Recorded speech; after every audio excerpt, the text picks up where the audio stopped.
नमस्कार दोस्तों, मेरा नाम नीरज खांडल है। मैं शासन सचिवालय में संसदीय कार्य विभाग में कार्यरत हूँ। मैं एलडीसी 2018 वैकेंसी के थ्रू चयनित हुआ। पाठक सर हैं, वो हमारे सीनियर साथी हैं वहाँ पे।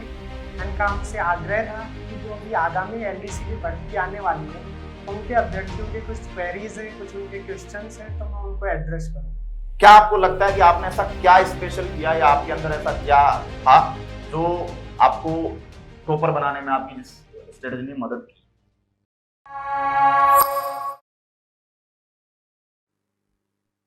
हेलो दोस्तों, नमस्कार। मैं बीके पाठक स्वागत करता हूं आप सभी का आपके अपने YouTube channel the study cafe concept से कट ऑफ पर। आप सभी का बहुत बहुत स्वागत है। आप सभी जानते हैं कि RSM-SSB LDC की तैयारी के लिए द स्टडी कैफे पहले दिन से आपके साथ कंधे से कंधा मिलाकर चल रहा है। रेगुलर आपको सारी फैकल्टीज के सेशंस मिल रहे हैं। परीक्षा एप्लीकेशन पर बहुत सारे बच्चे हमारे पेड बैच में पढ़ रहे हैं। अपने कॉन्फिडेंस को, अपने नॉलेज को और अपने कंटेंट पे पकड़ जो है उसको मजबूत कर रहे हैं। एग्जाम से रिलेटेड कोई भी इंफॉर्मेशन रही हो, टाइपिंग से रिलेटेड इंटरव्यूज रहे हो, टाइपिंग एक्सपर्ट्स के, टाइपिंग में टॉप रैंकर्स के, चाहे भर्ती कब आएगी, कितने कितने पदों की सूचना कब आ रही है, साथ ही साथ क्या रहेगी योग्यता, क्या थी पिछली कट ऑफ, कौन कौन सी बुक्स आपको पढ़नी चाहिए, इस प्रकार के इंपॉर्टेंट सेशंस भी लगातार इस प्लेटफॉर्म के माध्यम से आप तक पहुंचाए जाते रहे हैं। अब बीच बीच में बच्चा जो होता है वो एक डिमांड करता है कि सर मोटिवेशन, वो कैसे आएगा सर, उस पर काम करिए, कोई कोई मतलब मोटिवेट करने वाला कुछ लेके आइए। अब एक्चुअली होता क्या है कि मोटिवेशन कभी कभी किसी इंसान को देख के ही हो जाता है। तो आज मैं आपकी मुलाकात करवाने वाला हूं आप ही की वैकेंसी जिसकी आप तैयारी कर रहे हैं। इसी में 2018 की भर्ती में ऑल राजस्थान सेकंड रैंक जिन्होंने प्राप्त की और जो सचिवालय में पार्लियामेंट्री अफेयर्स डिपार्टमेंट में कार्यरत हैं, ऑल ओवर सेकंड रैंक, 300 में से 259 नंबर्स यानी लगभग 86.33% स्कोर अपने आप में दोस्तों मायने रखता है। तो मैं चाहता हूं कि आप एक ऐसे व्यक्ति के अनुभव को जाने कि उन्होंने कैसे सफर को तय किया, किस सब्जेक्ट पर ज्यादा फोकस किया, कैसे टाइम मैनेज किया, कैसे टाइपिंग की प्रिपरेशन की, क्या स्ट्रेटजी रखी और वो उनका अनुभव, उनकी स्ट्रेटजी या उनका जो पढ़ने का एक्सपीरियंस है इस सफर का, वो आपको किस हद तक फायदा पहुंचा सकता है। तो इसीलिए दोस्तों मैं स्वागत करना चाहता हूं आज के सेशन में नीरज खांडल जी का, जिन्होंने सेकंड रैंक इस भर्ती में प्राप्त की है, और ताकि वो आपके सामने आए, अपने एक्सपीरियंस साझा करें और कुछ कॉमन क्वेश्चंस जो हर बच्चे के होते हैं उन क्वेश्चंस का वो आपको जवाब दें। तो सर वेलकम। नमस्कार दोस्तों, मेरा नाम नीरज खांडल है। मैं शासन सचिवालय में संसदीय कार्य विभाग में कार्यरत हूँ। मैं एलडीसी 2018 वैकेंसी के थ्रू चयनित हुआ। पाठक सर हैं, वो हमारे सीनियर साथी हैं वहाँ पे। उनका हमसे आग्रह था कि जो भी आगामी एलडीसी की भर्ती आने वाली है, उनके अभ्यर्थियों के कुछ क्वेरीज हैं, कुछ उनके क्वेश्चंस हैं, तो मैं उनको एड्रेस करूँ। जिस तरीके से पाठक सर का मैंने डेडिकेशन देखा है अपने स्टूडेंट्स के प्रति, मैं इनके आग्रह को टाल नहीं पाया। तो अब मैं इनसे क्वेश्चन लूंगा जो आपने इनसे साझा किया। जी, तो सर सबसे पहली क्वेरी जो बच्चे की होती है वो ये कि कई बच्चे ऐसे हैं, क्योंकि 12th पास से भर्ती आती है जनरली, तो कई बच्चे ऐसे हैं जो 12th पास किया है, 18 साल की एज की है, कभी कोचिंग नहीं की, कभी पता ही नहीं है क्या कंपटीशन का क्या सिस्टम है। तो क्या एक फ्रेशर बच्चा जिसने कभी कोचिंग ही नहीं की है, जिसने कभी देखा ही नहीं है कि क्या होता है कंपटीशन, बहुत से बच्चों को तो RSM-SSB या RSSB की फुल फॉर्म तक पता नहीं है, लेकिन उन्हें पता चल गया कि एलडीसी की भर्ती आ रही है और वो डेडिकेटेड है। तो क्या एक फ्रेशर बच्चा 6-7-8 महीने की तैयारी में इस भर्ती को पास कर सकता है, जॉब प्राप्त कर सकता है? जी सर, बिल्कुल क्यों नहीं कर सकता। हमारे बैच के हमारे कई उदाहरण हमारे सामने हैं। इस एग्जाम का जो मिनिमम क्वालिफिकेशन क्राइटेरिया है वो है 12th पास। हमारे बैच में जैसे रामदेव जी हैं, निकेंद्र जी हैं, इन साथियों ने 12th पास करते ही यहाँ पे ना केवल इस एग्जाम को क्वालिफाई किया है, बल्कि बहुत अच्छी रैंक के साथ, जैसे रामदेव जी की 7वीं रैंक है, निकेंद्र जी की 22वीं रैंक है, उन्होंने सेक्रेटरीट इसमें गेन किया है। तो ये बिल्कुल सच है कि फ्रेशर इस एग्जाम को क्वालिफाई कर सकता है। जी जी दोस्तों, जैसा कि सर ने बताया कि 2018 बैच की भर्ती में हमारे कुछ साथी ऐसे हैं जो 12th पास करते ही फ्रेशर ही थे, अच्छी रैंक के साथ ना केवल पास हुए बल्कि शासन सचिवालय में जॉब भी कर रहे हैं। तो जो फ्रेशर स्टूडेंट्स की क्वेरी है वो यहाँ पर सॉल्व होती है कि अगर आप में डेडिकेशन है तो सर आप कुछ भी कर सकते हैं। दूसरा हमारा क्वेश्चन ये है कि कई बच्चों के मैसेज आते हैं कि सर, कई सीनियर्स लोगों का ये उनके मन में डर बिठा देते हैं कि 2 साल लगते हैं नौकरी लगने में, एड़ियां घिस जाती हैं, ऐसा हो जाता है, वैसा हो जाता है, भय बिठा देते हैं, साल भर में कुछ नहीं हो सकता, 6 महीने में कुछ नहीं हो सकता, ऐसी मेंटेलिटी बिठा देते हैं कुछ पहले के पुराने लोग। तो क्या सर 7-8 महीने की तैयारी, 6-7 महीने की तैयारी इनफ हो सकती है कि एक बच्चा किसी भर्ती को पार कर सके, एलडीसी जैसी भर्ती? जी बिल्कुल, वैसे तो ये वेरी करता है पर्सन टू पर्सन, किसी की कैचिंग पावर अलग होती है, किसी की कम, किसी की ज़्यादा। मैं अपना खुद का एक्सपीरियंस बताता हूँ कि मैंने इसमें 2 से 3 महीने डेडिकेट होके दिया इस एग्जाम को। आपको हो सकता है किसी को थोड़ा ज़्यादा टाइम लग सकता है, किसी को कम, लेकिन फिर भी ये एग्जाम एक बहुत ज़्यादा टाइम नहीं मांगती है। 5 से 6 महीने बेस्ट है इसके लिए, मोर देन सफिशिएंट टाइम है अगर आपकी स्ट्रेटजी सही हो तो। बिल्कुल, एक सही स्ट्रेटजी के थ्रू अगर चला जाए तो 4 से 5 महीने, 6 महीने का समय भी पर्याप्त है। ठीक है, नेक्स्ट जो आता है वो ये कि बच्चा कंफ्यूज हो जाता है कि किस सब्जेक्ट को पहले पढ़े, किस सब्जेक्ट को ज्यादा पढ़े, या किस सब्जेक्ट जो है वो लेवल से अबव आ रहा है। तो आपका इसके बारे में क्या एक्सपीरियंस है? देखो, पहले क्या लेवल रहा है, आगे क्या रहेगा, ये तो भविष्य के गर्भ में है।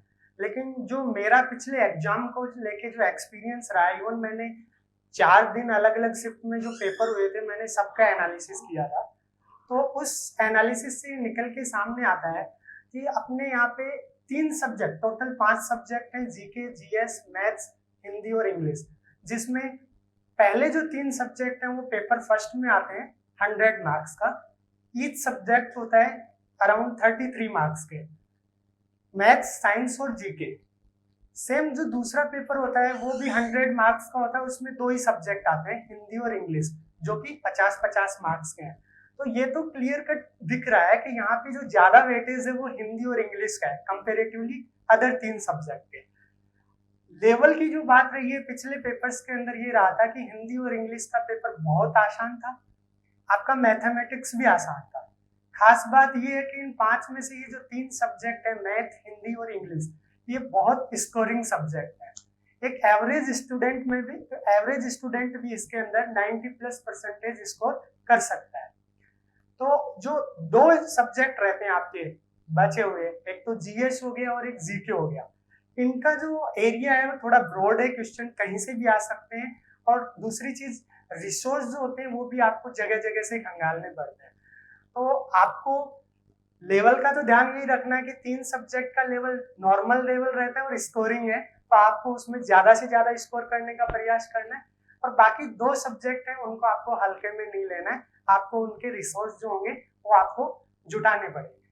हाँ तो भैया, एक तो सब्जेक्ट है मेरा विज्ञान, जिसने पिछली भर्ती में बहुत परेशान किया लोगों को। तो बात है, GK GS line to line आने वाला है, जिस लाइन से क्वेश्चन आया वो अगर अभी आपने पढ़ी होगी तो आप कर पाएंगे, अगर वो नहीं पढ़ा होगा तो आप नहीं कर पाएंगे। फिजिक्स केमिस्ट्री में तो फिर भी थोड़ा कैलकुलेटिव है, जुगाड़ लगा के उत्तर लाया जा सकता है, बट बायो हो गया या फिर थ्योरेटिकल पोर्शन हो गया, वो सीधा लाइन टू लाइन आता है। जो लाइन पेपर में है वो पढ़ी हुई है तो हो जाएगा, नहीं है तो नहीं हो जाएगा। करंट अफेयर आपका आ रहा है तो करंट अफेयर की कोई सीमा ही नहीं है। तो जीके जीएस ऐसे है कि इनको ज्यादा रिपीटेशन पे लाना है, आपको ज्यादा से ज्यादा सोर्सेज तलाशने हैं, मतलब इनमें ज्यादा से ज्यादा कंटेंट इकट्ठा करना है, ताकि आप अलग अलग रिसोर्सेज से भी पढ़ो तो आप एक ऐसा कंटेंट पढ़ लो जिससे किसी भी क्वेश्चन के बाहर जाने की संभावना ना हो, और अगर हो भी तो जो क्वेश्चन आपसे नहीं हुआ फिर वो क्वेश्चन किसी और से भी ना हो। इस प्रकार की आपकी तैयारी होनी चाहिए। ठीक है, नेक्स्ट सर जो हमारा क्वेश्चन है ये कि मतलब आपने एग्जाम को टॉप किया है, और तो क्या आपको लगता है कि आपने ऐसा क्या स्पेशल किया या आपके अंदर ऐसा क्या था जो आपको टॉपर बनाने में आपकी जिस स्ट्रेटजी ने मदद की, बच्चों से काम मेरी ले सकते खुद हैं? की जो इस एग्जाम को लेके स्ट्रेटजी रही, एक तो मैं जब भी इसकी प्रिपरेशन करने बैठता था, मेरे पास हमेशा इसका सिलेबस जो होता था उसकी हार्ड कॉपी रहती थी। मैंने सिलेबस को पॉइंट टू पॉइंट फॉलो किया है, आपको भी ये करना चाहिए। बहुत से स्टूडेंट ऐसे होते हैं जो एक सब्जेक्ट ही छोड़ देते हैं कि लाइक मेरी इंग्लिश मेरी बस की बात नहीं है या मैथमेटिक्स मेरी बस की बात नहीं है। अगर आप किसी पूरे के पूरे सब्जेक्ट को छोड़ देते हो तो वो यहाँ एक सुसाइडल स्टेप है। मैं तो कहता हूँ सब्जेक्ट छोड़ो, आपको एक सिंगल टॉपिक भी नहीं छोड़ना चाहिए। आपको पूरा कंप्लीट सिलेबस है, उसको आपको रीडिंग लगानी है। इस दौरान आपके सामने चैलेंज ये आ सकता है कि आप जब पढ़ते हो तो आपको लगता है मुझे याद नहीं हो रहा है। वो चीज़ एकदम कंप्लीटली नॉर्मल है, हम लोग भी जब पढ़ते थे हमें कभी ये नहीं लगता था कि सब कुछ हमें याद हो गया, लेकिन रीडिंग लगाई हुई कभी बेकार नहीं जाती। जब आप एग्जाम में अपीयर होते हो, ऑप्शंस आपके सामने आते हैं, तो रीडिंग लगाया हुआ आपको तुरंत हिट हो जाता है। तो इसलिए मैं आपको एक ही सलाह दूंगा, जो मैंने खुद ने जो स्ट्रेटजी अपनाई कि एक पेंसिल रखिए, सारे टॉपिक्स को आप पढ़िए, और जो जो टॉपिक्स आपने पढ़ लिया है उसको पेंसिल से मार्क करते जाइए सिलेबस में। दूसरी चीज, आपको टाइपिंग को भी उतना ही सीरियसली लेना है जितना रिटन एग्जाम को लेना है, क्योंकि एग्जाम में 2 पेपर है, दोनों 100 मार्क्स हैं, और तीसरा टाइपिंग सेशन है कंप्यूटर वाला, एफिशिएंसी प्लस टाइपिंग, वो भी 100 मार्क्स का है। यहाँ एक एक मार्क मैटर करता है, इसलिए आपको तीनों जो चीज है उनको बराबर आपको उस पर फोकस रखना है। जी, ये मेरा नेक्स्ट क्वेश्चन था कि बच्चे टाइपिंग को लेके अभी से मतलब क्वेरीज भेज रहे हैं कि सर टाइपिंग अभी से करें, मतलब अभी तो विज्ञप्ति नहीं आई है, सिलेबस भी काफी एग्जाम्स के चेंज हो रहे हैं, तो थोड़ा बहुत हो सकता है सिलेबस में भी लिटिल बिट चेंज हो सकता है। लेकिन बच्चा भी पूछ रहा है कि सर टाइपिंग का क्या रहता है, जैसे कि एसएससी की टाइपिंग है तो वहां पे क्या होता है 5% मिस्टेक्स अलाउ होती हैं, उसके बाद आप अगर वो उससे ज्यादा मिस्टेक कर जाते हो तो आपको, चाहे आपका स्कोर कितना भी अच्छा आ रहा है, आपको बाहर कर देते हैं, ऐसा कुछ है कई इसमें। तो बच्चा सोच रहा है कि सर टाइपिंग अभी से करें तो कितनी करें, या एग्जाम से कितने महीने पहले करना चालू करें, या फिर एग्जाम होने के बाद करना स्टार्ट करें तो कितना स्कोर लाया जा सकता है। क्या ऐसा पॉसिबल है कि एग्जाम दे लें, अगर 60-65% अपना बन रहा है तो उसके बाद अपन टाइपिंग करें, तो क्या वहां पे भी 90-95 नंबर लाए जा सकते हैं? दोस्तों, टाइपिंग को लेके मेरी जो स्ट्रेटजी रही थी, मैं जब इस एग्जाम के लिए मैंने अप्लाई किया था, उसी दिन से मैंने, जिस दिन से मैंने रिटर्न की प्रिपरेशन स्टार्ट की थी, उसी दिन से मैंने अपने किसी साथी कंप्यूटर वाले से टाइपिंग की मतलब लर्निंग जो थी वो स्टार्ट कर दी थी। ये जरूर है कि शुरुआत में मैंने इसको कम टाइम दिया, मुश्किल से 10-15 मिनट प्रतिदिन मैंने इस टाइपिंग को दिए, लेकिन ये चीज आपको बाद में बहुत बेनिफिट करती है। दूसरा रीजन ये भी है कि मैंने ये चीज दूसरे कंपटीशन एग्जाम में ऑब्जर्व किया अपने साथियों के साथ, जैसे कि राजस्थान पुलिस के अंदर एक फिजिकल का राउंड होता है, एक रिटर्न का राउंड होता है।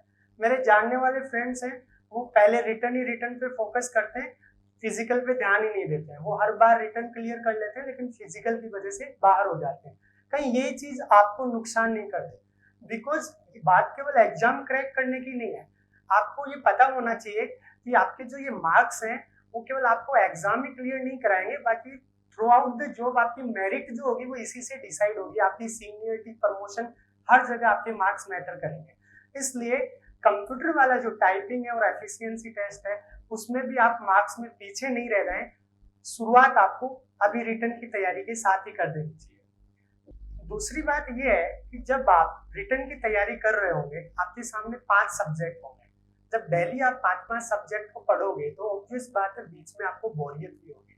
तो उसी बोरियत को दूर करने के लिए आपके पास बेहतर विकल्प है कि जब आप रिटर्न की तैयारी कर रहे हो, 2 सब्जेक्ट पढ़ रहे हो, बोर हो गए, तो बीच के टाइम में आप कंप्यूटर पे टाइपिंग का प्रैक्टिस कर लो।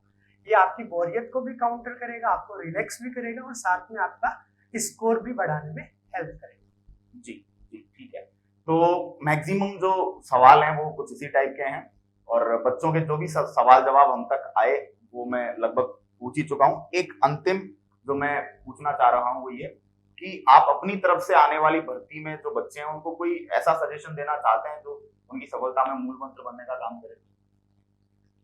बिल्कुल, अगर इस एग्जाम में आपको सफल होना है, और ना केवल सफल होना है बल्कि बहुत अच्छी रैंक के साथ अगर ये एग्जाम निकालिए, तो आपको सबसे पहले ये आइडेंटिफाई करना पड़ेगा कि कौन से फैक्टर इस एग्जाम से जुड़े ऐसे हैं जो आपके कंट्रोल में और कौन से आपके कंट्रोल में नहीं है। अक्सर अभ्यर्थी क्या करते हैं कि जो फैक्टर्स उनके कंट्रोल में ही नहीं है उनकी चिंता में लगे रहते हैं, और उनसे उनकी तैयारी प्रभावित होती है। जैसे अलग अलग दिन पेपर आता है तो किसका पेपर टफ आएगा, किसका पेपर इजी आएगा, ये आपका कंसर्न नहीं है, ये बोर्ड तय करता है। आप कंसर्न करके भी आप उसमें कुछ नहीं कर पाओगे। एग्जाम में नॉर्मलाइजेशन होगा या नहीं होगा, ये बोर्ड का काम है तय करना। कौन सा फॉर्मूला लगेगा, बोर्ड का काम है तय करना।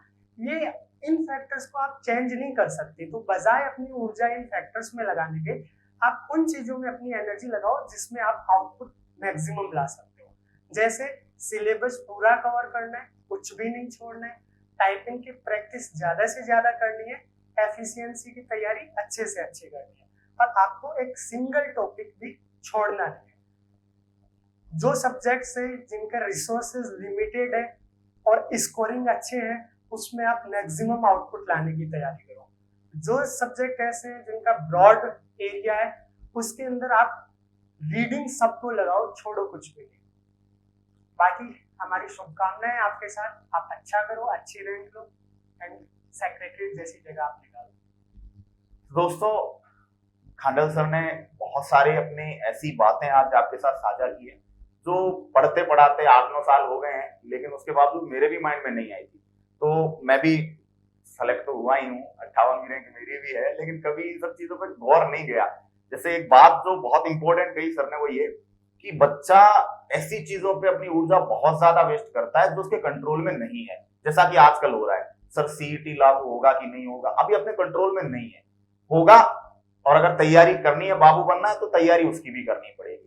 तो उसको लेकर टेंशन में हो, पढ़ाई छोड़ दी है, डिमोटिवेट हो गए हो, हर टीचर के चैट बॉक्स में, कमेंट बॉक्स में जाके बोल रहे हो सर सीईटी लागू होगा या नहीं होगा। भाई टीचर कह भी देगा कि नहीं होगा तो भी गारंटी नहीं है कि हो जाए ना हो जाए। टीचर कह भी देगा कि होगा तो भी गारंटी नहीं है, कर कुछ नहीं सकते। जो होगा, जो स्ट्रेटजी बनेगी, जो सिलेक्शन प्रोसीजर रहेगा, उसको क्रॉस करके ही, उसको पार करके ही आप नौकरी लग सकते हो। अब नौकरी लगना है तो बीच में रास्ता क्या है फिर ये सोचना छोड़ो, प्रिपरेशन अपनी कंटिन्यू रखो।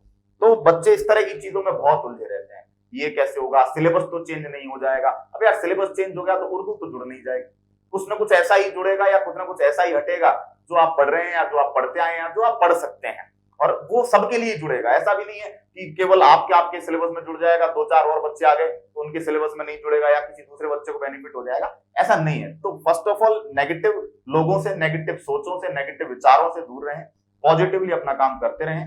सर का बहुत बहुत धन्यवाद कि मेरी एक रिक्वेस्ट पे इन्होंने यस बोला, यस बोल के और फिर जो है आज अपना कीमती वक्त निकाला। अक्सर घर जाया करते हैं सैटरडे संडे में, लेकिन आज वहां पर भी नहीं गए, नई नई शादी हुई है फिर भी नहीं गए। तो इनके इस त्याग के लिए मैं सर का जो है बहुत बहुत धन्यवाद करूंगा, और यह भी करूंगा कि अगर आगे भी सर हमारे बच्चों को आपके गाइडेंस की कोई जरूरत पड़ती है तो सर जरूर आप टाइम निकालेंगे। बिल्कुल, अगर आगे भी आपको कोई और क्वेरीज हो, कुछ रिसोर्स की हेल्प चाहिए हो, कुछ भी चाहिए हो, तो आप सर के थ्रू मुझे संपर्क कर सकते हो। इस चैनल के थ्रू आपकी क्वेरीज हमारे पास भिजवा सकते हो। मुझसे जितना संभव हो पाएगा मैं आपकी हेल्प करूंगा। थैंक यू, बहुत बहुत धन्यवाद जी। दोस्तों, उम्मीद करता हूं ये जो इंटरव्यू हुआ है, सर ने जो अपने एक्सपीरियंस या अपनी जो जर्नी आपके साथ साझा की है, आपको कहीं ना कहीं इन सब सुझावों का, इन सब बातों का कहीं ना कहीं आपको फायदा मिलेगा और आप पॉजिटिवली इस एग्जाम की तैयारी कर पाएंगे। लास्ट एंड फाइनल बात यह है कि ले देकर मेहनत ही एक ऐसा रास्ता है जिसके सहारे आप एग्जाम ही नहीं, आप किसी भी काम को कर सकते हैं। इस एग्जाम की जब आप प्रिपरेशन कर रहे हैं तो अभी छोड़िए सोचना सीईटी लागू होगा नहीं होगा, सिलेबस चेंज होगा नहीं होगा। मैंने तो पहले ही दिन बोल दिया था जिस दिन सीईटी की बात आई, चाहे कुछ भी हो जाए लागू, हम बना के छोड़ेंगे बाबू। तो मैं तो कह चुका ये बात कि हमारी तरफ से कोई कमी नहीं आएगी, जितने भी हमारे प्रयास बन सकते हैं वो हम कर रहे हैं।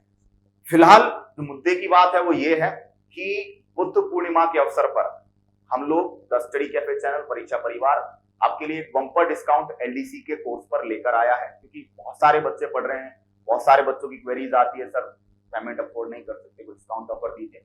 तो हम 2 दिन के लिए 16 और 17 मई बुद्ध पूर्णिमा के अवसर पर आपको 50% का डिस्काउंट दे रहे हैं।